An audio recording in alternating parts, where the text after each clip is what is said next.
Live in relationship आजकल काफ़ी common हो गया है।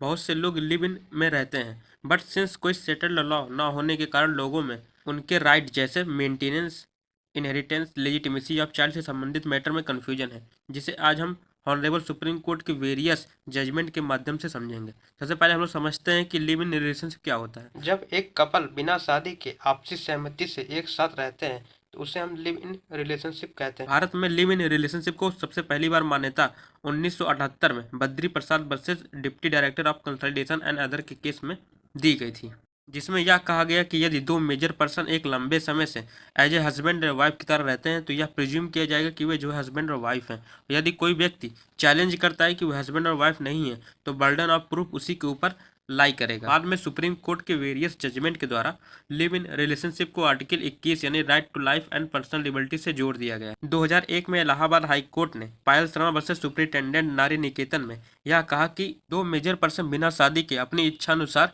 एक साथ रह सकते हैं।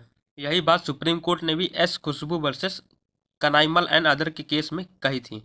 अब बात करते हैं कि लिव इन रिलेशनशिप से होने वाले कॉन्सिक्वेंसेस के बारे में।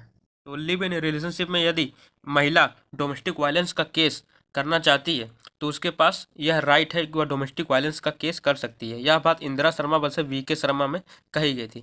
इसके अलावा यदि हम मेंटेनेंस की बात करें तो यदि कपल एक लंबे समय से साथ में रह रहा है तो दूसरे पार्टी के पास मेंटेनेंस का राइट है। यह बात चिनमुनिया वर्सेस वीरेंद्र कुमार सिंह कुशवाहा के केस में कही गई थी। इसके अलावा यदि एक लंबे समय से साथ में रहते रहते कोई अगर बच्चा पैदा हो जाता है तो वह भी लेजिटिमेट माना जाएगा। यह बात section 16 of Hindu marriage act तथा section 26 of special marriage act में कही गई है। यदि कपल एक लंबे समय से साथ में रह रहे हैं तथा उनमें से किसी एक की मृत्यु हो जाती है तो दूसरे के पास उसके प्रॉपर्टी में से इनहेरिटेंस का राइट बनता है।